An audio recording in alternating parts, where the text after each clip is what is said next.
Welcome to New Ham Basics. This ugly mug is Greg, KD9ZRO. Today we're going to be doing a review of my Tidradio TD-H6 HT. So, give me just a quick moment to get this camera angle turned around and we'll get into it. So today's review is going to focus on this radio here. First, let me give you a quick little tour of my humble little shack. Some of you may recognize it as a child's kitchen. This little compartment here would have been the microwave. But as you see, I've got my radio in its cradle, usually sitting within a decent range that I can reach it fairly easily, with the microphone hanging up here. Got it hooked to an external speaker in here via this wire, and then I'm hooked up to my homebrew 19-inch 2-meter antenna, and right here is a magnetic base that I plan to use at a later time for a mobile application. So, getting into the radio review, again, this is the Tidradio TD-H6. It's an HT. I currently have it set up on the on this homebrew antenna via this adapter wire, and so we'll just get right into what comes with this radio. I ordered this radio as a complete kit, so it comes with your user's manual here, which I found to have a lot of good information in it, but the programming for me was just way too many steps and it got confusing. And then it comes with this quick start guide here that shows you how to download the software, to the programming software. And then you got this little card that comes with it for your customer support. And then on the back side it gives you a little bit more on how to download, gives you the website and software to download and all that kind of stuff. And it comes with the charging dock here, which I currently have hooked up to the AC adapter, which, as you can tell over here, is not easily accessible. It does come with 2 batteries. I've got a battery hooked up on it here, and then the extra battery. And it comes with your private listening earbud. I haven't even bothered taking this out of the package yet. I tend to use the speaker mic, but it's got the got a Kenwood style plug on it, and then you got your programming cable,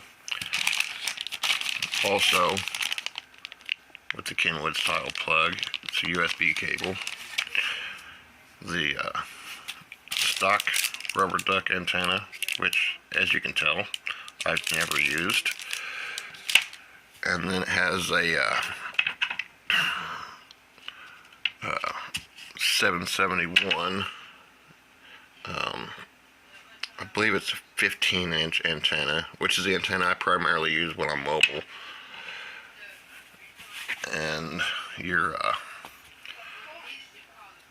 12-volt AC accessory adapter for your car that plugs right into the back of the base here. And of course it comes in that nice little box. So now the base here, you can order an accessory desktop charger, which I do plan to do, because it will allow you to have your desktop charger in your home, and then you can have one in the car hooked up to your 12-volt to make it mobile. Move some stuff out of the way here. Okay, so first thing we want to address is programming. Now obviously there's, my pointer back, you got the menu button that will help you get into your programming features, which, as I said, I found to be a lot of steps. Since this review is for newbies, we'll just kind of glaze over that. Over here on the left side of the radio, you get your push to talk. These two buttons here are your power buttons, your power up and your power down. Now your power up button also doubles as your FM radio. So select your, press and hold your power up button. Wait, no. On. Just press the power button. And as you can hear, it picks up FM stations. Now, the really cool feature that I like about this is this AB button here. I have mine, I don't know if you can read it or not, but I have mine set to where my A channel is my communication channels, and my B channel is the weather band. So you just press the AB button. Skies ranged from sunny to mostly sunny. And you get your weather band. And you press it again and go back to your communication channels. You got this VFO MR button. That takes you from frequency mode to channel mode. Right now we're in channel mode. Frequency mode. You can go into frequency mode, and as you can hear, there's a little bit going on there. You go into frequency mode, and you still have your both your A and B channels. Your A channel usually follows the settings that are in your memory, so we switch it to the A. We switch it to B. That'll quiet it down. And what I do here is my A channels, usually my memory channels with all my repeater offsets and everything, and then the B channel is for simplex, for talking radio to radio. Now, down here, you've got the pound and an up arrow. Now that button there, if you press it and hold it, it will scan through the frequencies. Scanning begin. And you hear it say it's scanning. I don't know if you can, yeah, it's too bright. I can't get it to where you can read it. But you can visually see it scanning. And we're scanning up here on the B channel. To stop it, you just press it again, or you can key up. And let's go back to channel mode here. Channel mode. Once again, get back on the A channel. Okay. Now, a nice little feature here, if you're listening to the FM radio.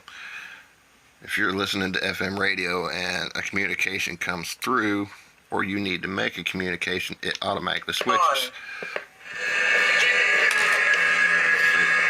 Key up, and it turns off the FM radio for a few seconds. Same thing happens if a transmission comes in. Okay, so now I haven't done my I haven't checked in yet today, so we'll go ahead and do that. On your mic, so I can get to where I'm holding it right. On your mic, you've got your push to talk button, and then you got a little, I don't know if you can see it, got that little flap there, and underneath that flap is where you can plug in an external speaker. And then, of course, your belt clip on the back. So let's do a check in real quick. And if you watch the screen there, K89ZRO standing by. Uh-oh. There we go. I kind of unplugged my jack a little bit, but as you can hear up here on this speaker, you hear it hit the repeater. And I said this is a speaker mic. Obviously I get more amplification out of my external speaker, which is why I use it when I'm set up as a base station. So this little adapter here, everything I've mentioned is available on Amazon. This little adapter here was something like $6. It's an SMA female to PL259. So this is the female that screws onto the radio, which, by the way, this is the female that screws onto the radio. And you want to screw that on first because there's no swivel in this adapter. No swivel at all. So you want to screw this onto the radio first, and then this end here, the PL259, will then, your coax will then screw onto that. Let's see. And let's take it out of the cradle here. The radio does have a wrist lanyard.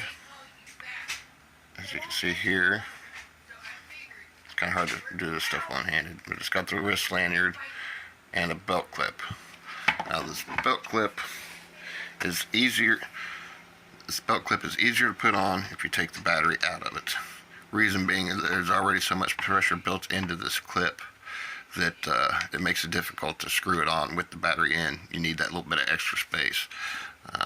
You got these two screws here, one on either side, that are already in the radio. You just unscrew those, take the battery off, and the clip, put the clip on. And even with the battery off, the clip's going to sit at a funky ankle. So you want to run the screws through, one screw through, hit the hole and get it started, then do the other one. And then that maintains plenty of pressure. At first there'll be so much pressure you almost need two hands to operate it. And then you got the charger's got the indicator right here. Now if you'll notice, when I key up, it turns red, showing that I have discharged some of the power, and then once that power is charged back into the radio, it'll go green.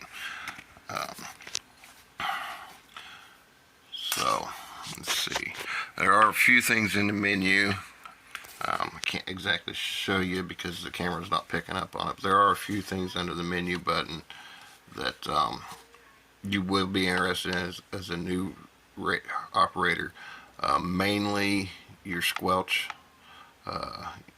You can hit the menu button, scroll through till you find squelch, hit the menu button again, and then you set your squelch level the same way, and then hit the menu button. So the first time you press the menu button, accesses the menu. You select whatever menu option you want to use, and then press the menu button to confirm the selection, make your adjustments, press the menu button again to set it. Okay, and then there's two ways to back out of memory. You can push to talk, or you can hit the back button. And another thing you might want to be able to control through the menu button is your step, how far it moves when you press the up-down button while you're in frequency mode. I think I've got mine set at 2.5 kilohertz, I believe it is. So that's one thing you want to control, because obviously the greater that number, the farther, the more frequencies you're going to miss as you're stepping through. Now, programming this thing can be done through the menu button. You select your manually, type in your frequency, and then you hit your menu button. Like you're setting up a repeater or something, you set all the parameters for the repeater, doing what you need to do there, and then at the very end, instead of pushing back or menu, you've confirmed your final selection. Then you come up here, you hit push to talk, and it sets it. You can also determine what channel you want to set it on if you want to program it manually. Now, programming it with software, they do,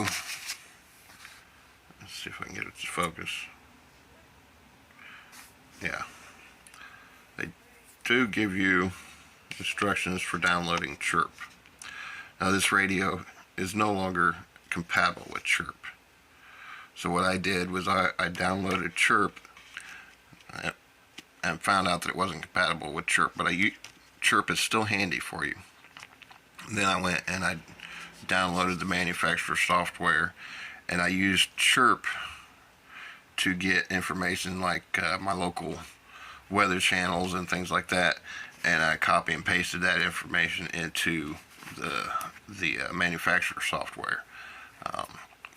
I'm not exactly sure what the memory capacity of this radio is, but I do know I've got 71 memory channels programmed in. Let's see if I can find it real quick. But to me, using the the programming software is probably the easiest way to do it. Let's see.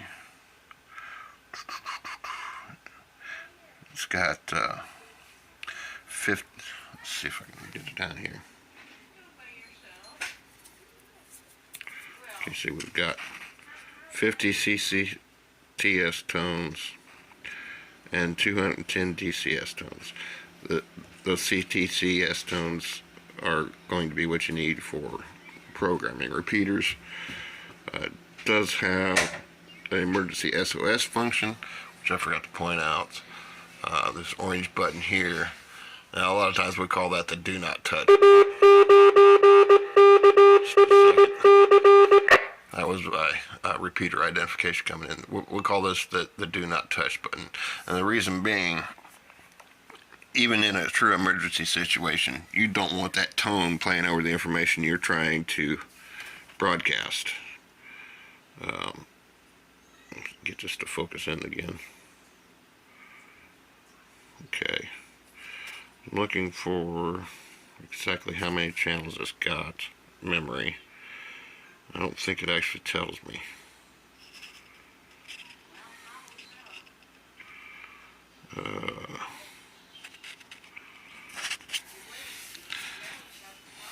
Let's see.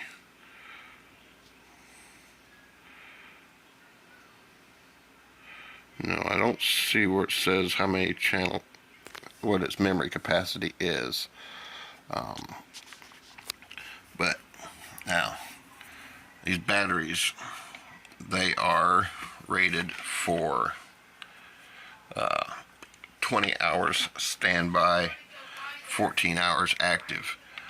That said, I have gotten one battery to last me for 3 days. Now, at the end of that third day, my transmission started getting garbled and staticky, but it did last 3 days, and that was without charging. So there's that. You like I said, it's rated for 20 hours standby, which is, it's sitting here idle, not doing anything, but it's turned on and not in the charger. And 14 hours active, so that's up to 14 hours of either receiving a signal or sending out a signal. So it's got a pretty good usage capacity.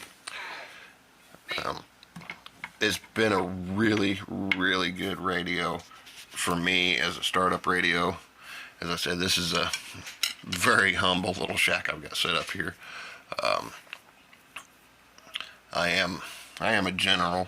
As far as license class goes, I could move into the upper bands or the HF bands, but at the moment, this is the equipment that I have. So, I've got myself set up to where I can use my HT as a 2 meter, 70 centimeter base station. I've got a magnet mount antenna on the car, so I can set it up as a mobile, or it can be a portable handheld. So, there are plenty of options of ways to use this. I did forget over here on the right side, it kind of looks like you might have a power accessory plug over here, but that's a false impression that gives you. It doesn't actually have one. That's just the rubber little nipple that holds this cover on. And of course here you got your Kenwood style mic adapter and plug in. Let's see, and up here you'll see you got an indicator light. Now that indicator light, obviously transmitting, it lights up red. Receiving, it lights up green. So, if you've got the volume turned down and don't realize it, and you just happen to look at your radio, well, if it's red, somehow you pressed, yeah. So you look at your radio because you're not hearing anything, and if this is red, then the reason you're not hearing anything is because somehow you've either hit this push to talk or this push to talk, and it's sending. If it's lit up green and you're not hearing anything, well, you're receiving a signal. You need to play with the volume knob. Now the volume knob here does double as your power. So turn on and off. You should hear that click right there. Okay, now when you turn on, Welcome. Channel mode. it gives you a little welcome message and tells you what mode you're in. I find having this AB button set up the way it is handy because I am a certified storm spotter and tied in with the Aries and Races with my local EMA. So I find this setup handy because, like I said, I can communicate on a channel. If I need to check it, I see something that maybe I need to report, I want to confirm with the weather service, then Clear. I hit it Lows in the mid-40s. and the weather channel comes on. Or maybe I'm just out and bored and I On. want to listen to the radio. But the odor won't come out. Tell me Again, why. I'm not going to miss anything because it cuts out. And I keep wanting to hit. How's your moving? Wow, it worked. Off. So there's that. That's really nice to have available. I haven't just put it into frequency mode here. Frequency mode. Okay, see, currently I'm on 155.995. And if I want to be in frequency, if I'm in frequency mode, let me switch it to the B because I want to put it in simplex. My repeater is 1 4 6 9 1 0. 0. Now, of course, it's got its offset and its CTCS tones, and when that's set up, again, you can't see it on the screen, but right above the decimal point, there's a plus or minus or nothing. So, if I was to do the same thing, right now it's in simplex mode because that indicator is not up there. Okay. Now, if I do the same thing on my A channel, I program in the same 4 6 9 1 frequency, 0.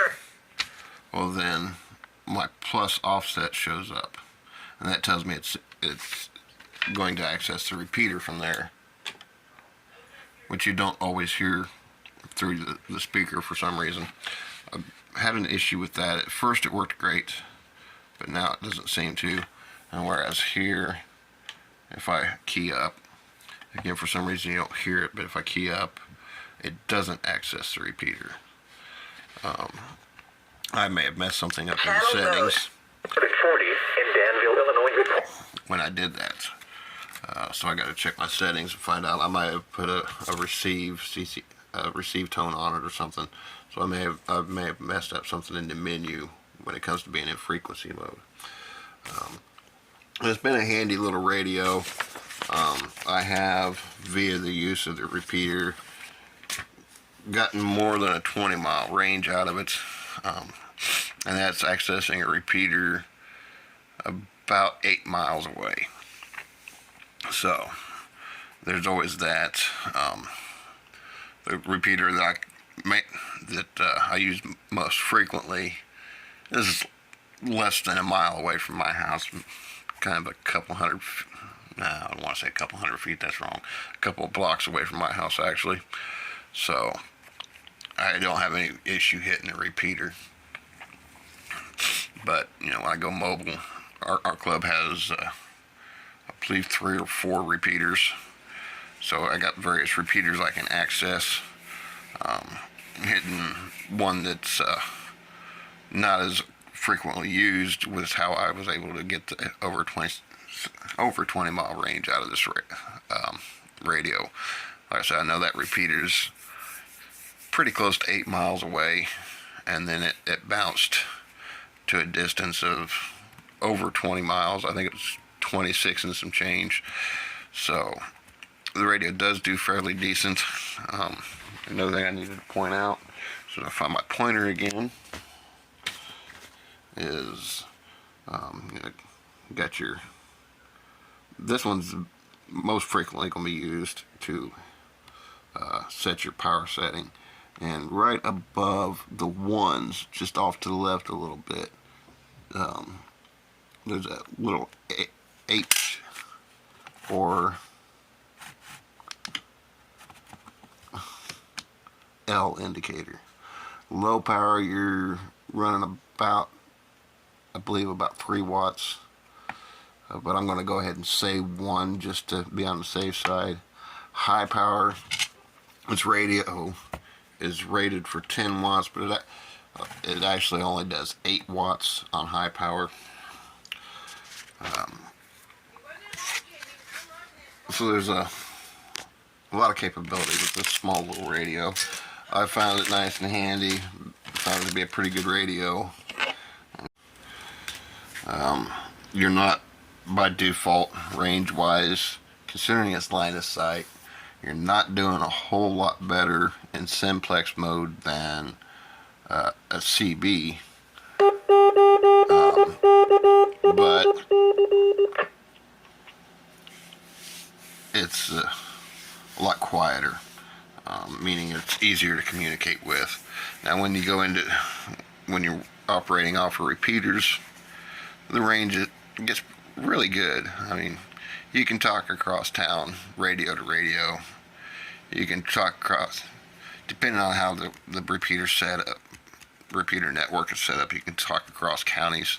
I live in Howard County, and I talk to Grant County, and I believe there's, I know there's Tipton County in between me and that location. So it does get, with the help of a repeater, you can talk a pretty long distance with this little radio. So that's the TD-H6 by Tidradio. It does have a BaoFeng equivalent.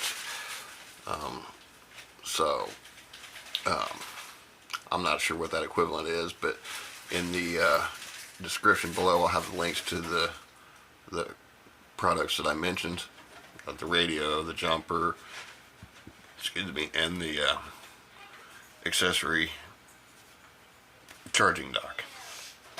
And it's the accessory charging dock that tells you what the BaoFeng equivalent is. So plan to do a video on the homebrew base station antenna I made fairly soon. But in the meantime, 7-3 KD9ZRO, clear until next time.